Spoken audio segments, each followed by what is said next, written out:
Assalamualaikum warahmatullahi wabarakatuh. Perkenalkan, kami dari kelompok 5 akan mempresentasikan ragam bahasa Indonesia. Yang pertama, Amisa ada. Yang kedua, Agni Bunga Sapitri.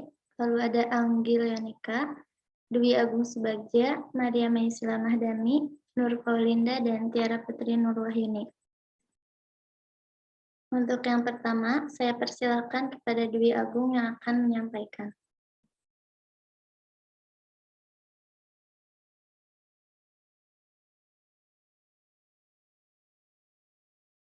Mohon maaf. Yang pertama, pengertian ragam bahasa. Ragam bahasa adalah variasi pemakaian bahasa. Bateman menyatakan bahwa ragam bahasa adalah variasi bahasa menurut pemakaian yang berbeda-beda menurut topik yang dibicarakan, menurut hubungan pembicara, kawan bicara yang dibicarakan, serta menurut medium pembicara. Dengan kata lain, ragam bahasa adalah variasi berbeda-beda yang disebabkan karena berbagai faktor yang terdapat dalam masyarakat, seperti usia, pendidikan, agama, bidang kegiatan dan profesi, latar belakang budaya daerah, dan sebagainya. Akibat berbagai faktor yang disebutkan di atas, maka bahasa Indonesia pun menjadi ragam bahasa.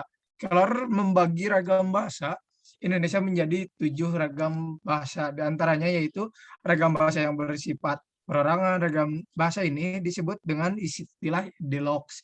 Ideologs adalah variasi bahasa yang menjadi ciri khas individu atau seseorang pada saat berbahasa tertentu. Ragam bahasa yang digunakan oleh kelompok anggota masyarakat di wilayah tertentu yang biasanya disebut dengan istilah dialog. Misalnya ragam bahasa Indonesia, dialog Bali berbeda dengan dialog Yogyakarta. Ragam bahasa yang digunakan oleh sekelompok anggota masyarakat ini dari golongan sosial tertentu. Misalnya disebut sosialek, misalnya ragam bahasa masyarakat umum ataupun golongan buruh kasar tidak sama dengan ragam bahasa golongan terdidik.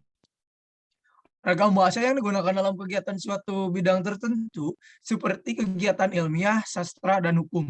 Ragam ini disebut juga dengan istilah fungsiolek. Contohnya ragam bahasa sastra dengan ragam bahasa ilmiah.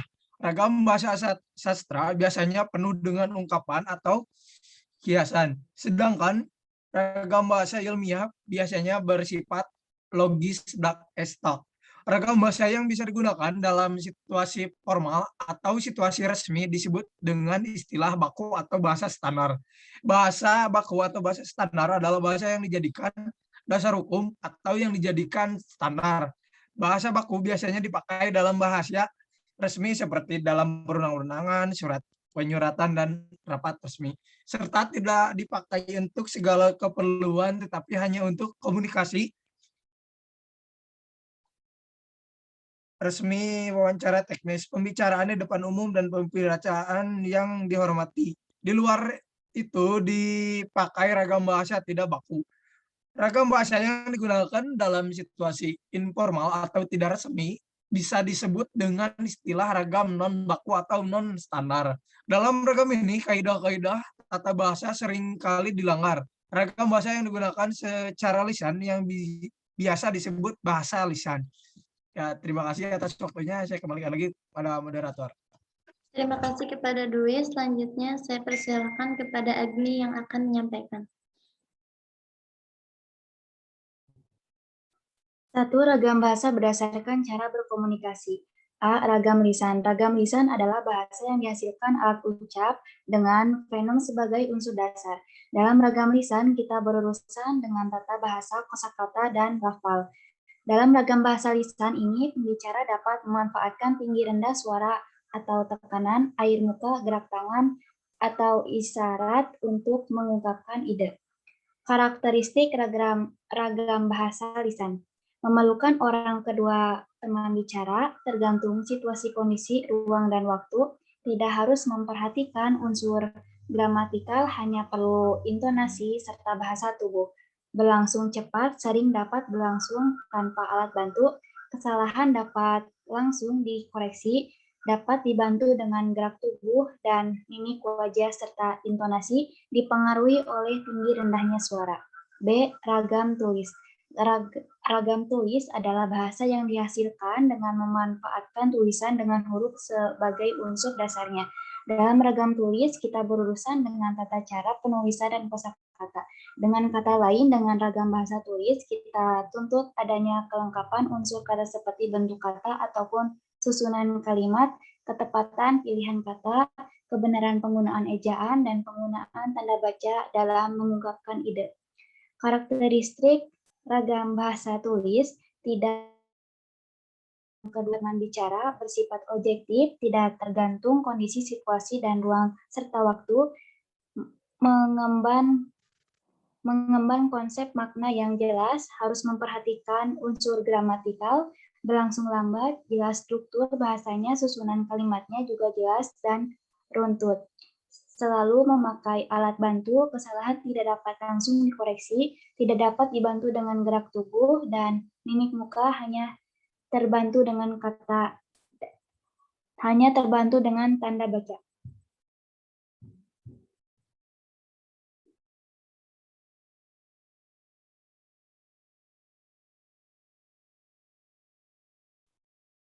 Terima kasih kepada Agni. Saya persilakan kepada Anggi yang akan menyampaikan materi selanjutnya.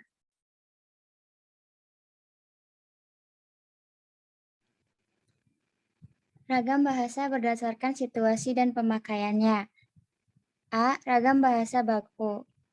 Bahasa baku adalah bahasa yang digunakan dalam situasi resmi, di mana pembicara atau penulis dituntut untuk bersikap sopan atau hormat terhadap mitra bicara, pendengar atau pembaca, seperti dalam ceramah, pidato, seminar, atau diskusi.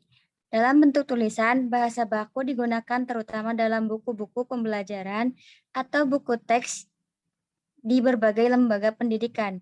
Buku-buku tentang berbagai ilmu pengetahuan, teknologi, seni, jurnal-jurnal ilmiah atau semi ilmiah, surat-surat resmi, perundang-undangan, berbagai peraturan pemerintah. Karakteristik ragam bahasa baku yaitu tidak terpengaruh bahasa daerah, tidak terpengaruh bahasa asing, bukan ragam bahasa percakapan sehari-hari, pemakaian imbuhannya secara eksplisit, pemakaian yang sesuai dengan konteks kalimat, tidak terkontaminasi dan tidak rancu. B. Ragam bahasa tidak baku. Bahasa non-baku adalah ragam bahasa yang berkode berbeda dengan kode bahasa baku dan dipergunakan di lingkungan tidak resmi. Ragam bahasa non-baku dipakai pada situasi santai dengan keluarga, teman di pasar, dan tulisan pribadi buku harian. Ragam bahasa non-baku sama dengan bahasa tutur, yaitu bahasa yang dipakai dalam pergaulan sehari-hari, terutama dalam percakapan. Karakteristik ragam bahasa tidak baku, yaitu walaupun terkesan berbeda dengan bahasa baku, tetapi memiliki arti yang sama, dapat terpengaruh oleh perkembangan zaman, dapat terpengaruh oleh bahasa asing, dan digunakan pada situasi santai tidak resmi. 3. Ragam bahasa berdasarkan cara pandang penuturnya. A. Ragam dialek. Dialek adalah variasi bahasa pada kelompok masyarakat yang berada pada suatu tempat, wilayah, atau daerah tertentu. Luasnya pemakaian bahasa dapat menimbulkan perbedaan pemakaian bahasa. Bahasa Indonesia yang sering digunakan oleh orang yang tinggal di Jakarta berbeda dengan bahasa Indonesia yang digunakan di Jawa Tengah, Bali, Jayapura, dan Tapanuli. Masing-masing memiliki ciri khas yang berbeda-beda, misalnya logat bahasa Indonesia orang Jawa Tengah, tampak pada pelafalan B, pada posisi awal saat melafalkan nama-nama kota seperti Bogor, Bandung, Banyuwangi, dan lain-lain. Logat bahasa Indonesia orang Bali tampak pada pelafalan T, seperti pada kata itu, kita, cantik, dan lain-lain. Ciri khas yang meliputi tekanan, turun naiknya nada, dan panjang pendeknya bunyi, bahasa membangun aksen yang berbeda-beda.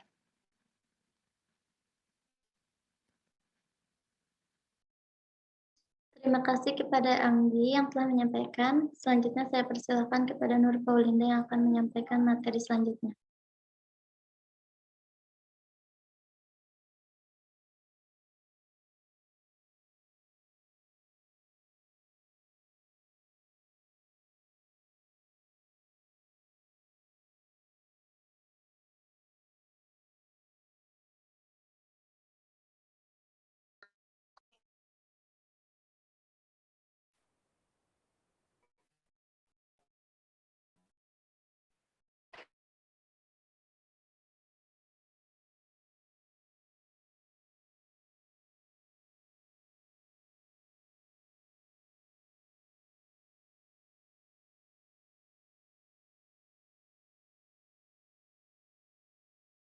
Mungkin karena terkendala jaringan, saya persilakan kepada Tiara untuk menyampaikan materi ini.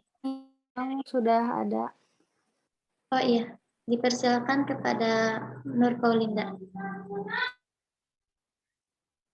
Ragam bahasa Indonesia yang digunakan oleh kelompok penutur yang berpendidikan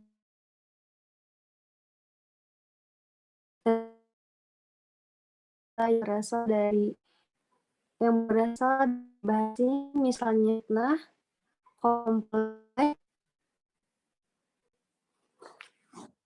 fitnah kompleks, vitamin, film, fakultas.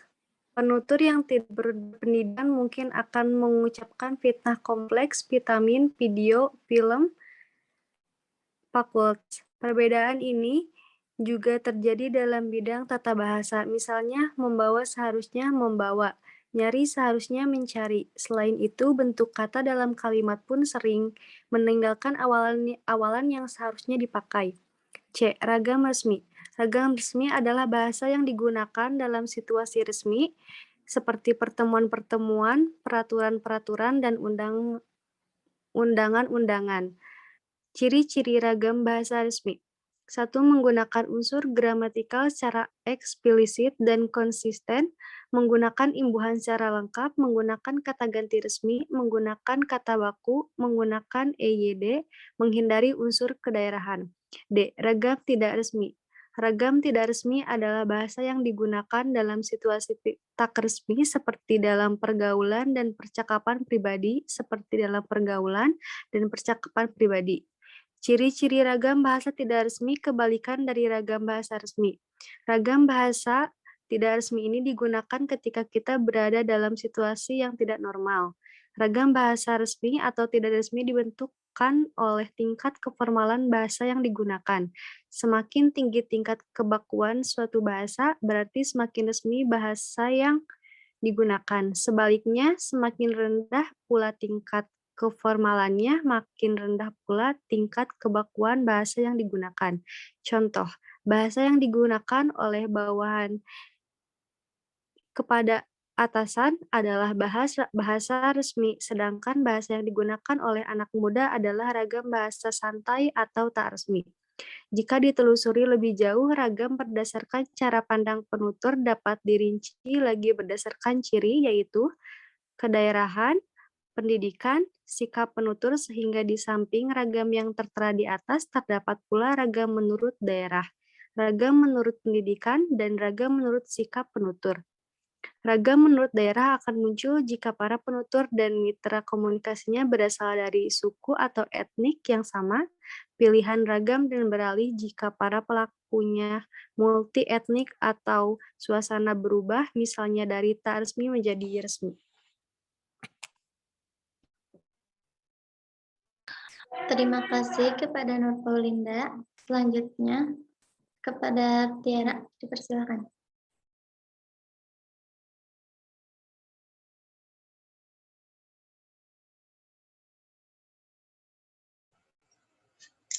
Mohon maaf, slide-nya belum dipindahin.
Baik, 4. Ragam bahasa berdasarkan pesan komunikasi atau topik pembicaraan.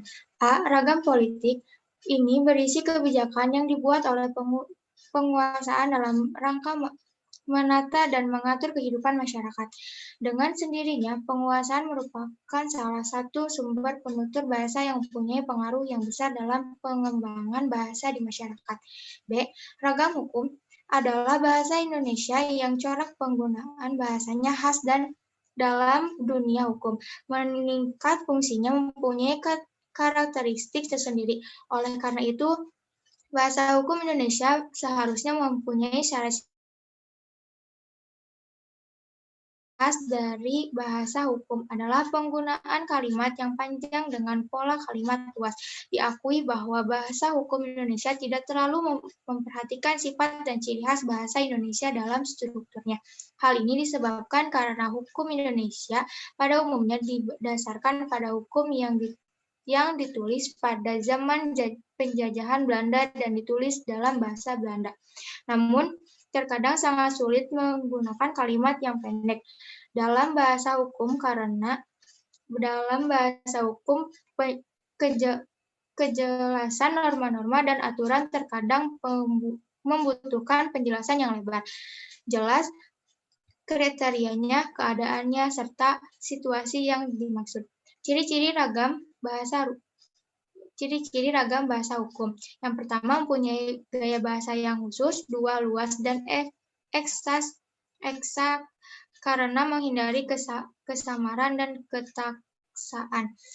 3. Objektif dan menekan prasangka pribadi dan kategori yang diselidiki untuk menghindari kesimpang siuran. C. Ragam sosial dan ragam fungsional. Didefinisikan sebagai ragam bahasa yang sebagian norma dan kaidahnya didasarkan atas kesepakatan bersama dalam lingkungan sosial yang lebih kecil dalam masyarakat. Ragam sosial dibedakan menggunakan bahasa berdasarkan hubungan orang, misalnya berdasarkan dengan keluarga, teman akrab, atau sebayanya, serta tingkah status sosial orang yang menjadi lawan bicara. Ragam sosial ini juga berlaku pada ragam tulis maupun ragam lisan.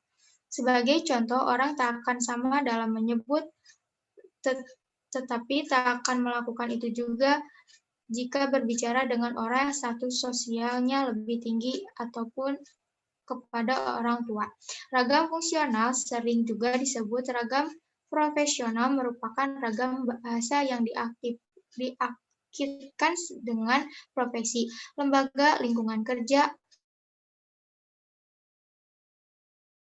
contoh yaitu adanya ragam keagamaan, ragam kedokteran, ragam teknologi, dan lain-lain. Kesemuaan ragam ini memiliki fungsi pada dunia mereka sendiri. Terima kasih kepada Tiara. Selanjutnya saya persilakan kepada Maryam. Yang D. Ragam jurnalistik. Bahasa jurnalistik adalah ragam bahasa yang dipergunakan oleh dunia persurat kabaran, dunia pers, atau media massa cetak. Dalam perkembangan lebih lanjut, bahasa jurnalistik adalah bahasa yang dipergunakan oleh seluruh media massa, termasuk media massa audio atau radio, audiovisual, televisi, dan multimedia internet. Hingga bahasa jurnalistik adalah salah satu ragam bahasa yang dibentuk karena spesifikasi materi yang disampaikannya. Ragam khusus jurnalistik termasuk dalam ragam bahasa ringkas. Ragam ringkas mempunyai sifat-sifat umum sebagai berikut. Yang pertama, bahasanya padat. Kedua, selalu berpusat pada hal yang dibicarakan. Ketiga, banyak sifat objektifnya daripada subjektifnya. Keempat, lebih banyak unsur pikiran daripada perasaan. Kelima, lebih bersifat memberitahu daripada menggerakkan emosi. 6. Tujuan utama ialah supaya pendengar atau pembaca tahu atau mengerti. Oleh karena itu, yang diutamakan ialah jelas dan seksama. Kalimat-kalimatnya disusun selogis-logisnya. Bahasa jurnalistik dituju kepada umum, tidak membedakan tingkat kecerdasan, kedudukan, kekayaan, dan pengetahuan. Ragam sastra. Ragam bahasa sastra memiliki sifat atau karakter subjektif, lentur, konotatif, kreatif, dan inovatif. Dalam bahasa yang beragam, khusus terdapat kata-kata, cara-cara penuturan, dan ungkapan-ungkapan yang khusus yang kurang lazim atau tidak dikenal dalam bahasa umum. Bahasa sastra ialah bahasa yang dipakai untuk menyampaikan emosi, perasaan, dan pikiran, fantasi dan lukisan angan-angan, penghayatan batin dan lahir, peristiwa dan hayalan dengan bentuk istimewa. Istimewa karena kekuatan efeknya pada pendengar atau pembaca dan istimewa cara penuturannya. Bahasa dalam raga sastra ini digunakan sebagai bahan kesenian di samping alat komunikasi. Untuk memperbesar efek penuturan dikerahkan segala kemampuan yang ada pada bahasa. Arti, bunyi, asosiasi, irama, tekanan, suara, panjang pendek suara, persesuaian bunyi kata, sajak, asonasi, posisi kata, ulangan kata atau kalimat, di mana perlu dikerahkan untuk mempertinggi efek. Misalnya, bahasa dalam sajak jelas bedanya dengan bahasa dalam karangan umum. Berbeda dengan ragam bahasa ilmiah, ragam bahasa sastra banyak menggunakan kalimat yang tidak efektif. Penggambaran yang sejelas-jelasnya melalui rangkaian kata bermakna konotasi sering dipakai dalam ragam bahasa sastra. Hal ini dilakukan agar tercipta pencitraan di dalam imajinasi pembaca. Penetapan ragam yang dipakai bergantung pada situasi, kondisi, topik pembicaraan, serta bentuk hubungan antar pelaku. Berbagai faktor tadi akan mempengaruhi cara pandang penutur untuk menetapkan salah satu ragam yang digunakan. Dalam praktek pemakaian, seluruh ragam yang dibahas di atas sering memiliki kesamaan atau satu sama lain dalam hal pemakaian kata. Ragam lisan sehari-hari cenderung sama dengan ragam dialek dan ragam tak resmi. Sedangkan ragam tulis atau formal cenderung sama dengan ragam resmi dan ragam terpelajar. Selanjutnya, ragam terpelajar tertentu mirip dengan ragam ilmu. Terima kasih kepada Maryam. Terima kasih juga kepada semua yang telah menyampaikan materinya. Semoga dapat bermanfaat. Sekian presentasi dari kami. Mohon maaf apabila ada kesalahan. Wabillahi taufiq wal hidayah. Wassalamualaikum warahmatullahi wabarakatuh. Waalaikumsalam warahmatullahi wabarakatuh.